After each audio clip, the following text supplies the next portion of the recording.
काय? आज पण उदास वाटतंय? आजही तू सकाळपासून काहीच केलेलं नाहीयेस. पण मग हे असं तू किती दिवस करणार आहेस? 2025 गेलं. 2026 मध्ये देखील हेच करायचंय. ठीक आहे. कळतंय. प्रॉब्लेम्स खूप आहेत, मान्य आहे. पण मग त्या प्रॉब्लेम्सवरती सोल्युशन शोधलंयस? नसेलच शोधलं. सोल्युशन शोधण्यापेक्षा तू काय केलंयस माहितीये?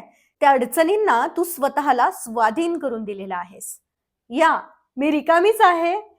मी तुमची वाटच पाहत आहे. तुम्ही कधी येताय आणि मी माझे संकल्प मोडण्यासाठी काय कारण शोधतीये. बरोबर ना?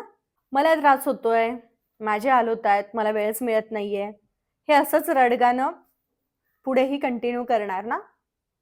तेच तर तुला आवडतं आणि म्हणून तू तेच वागतीयेस. गेले कित्येक वर्ष तू तिथेच आहेस. का? कारण तू काहीच करत नाहीयेस. त्यामुळे प्लीज उठ आणि कामाला लाग गं. जोपर्यंत तू अशीच बसून राहणार आहेस, तोपर्यंत काहीही बदलणार नाही. दुसऱ्यांना बदलण्याऐवजी स्वतःला बदल. बाउंडरीज सेट कर. अडचणी येणार आहेत, लक्ष देऊ नकोस. इग्नोर कर.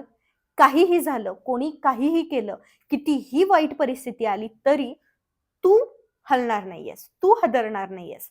तू सगळ्या गोष्टींना फेस करणार आहेस आणि यावर्षी तुला हे करूनच दाखवायचंय.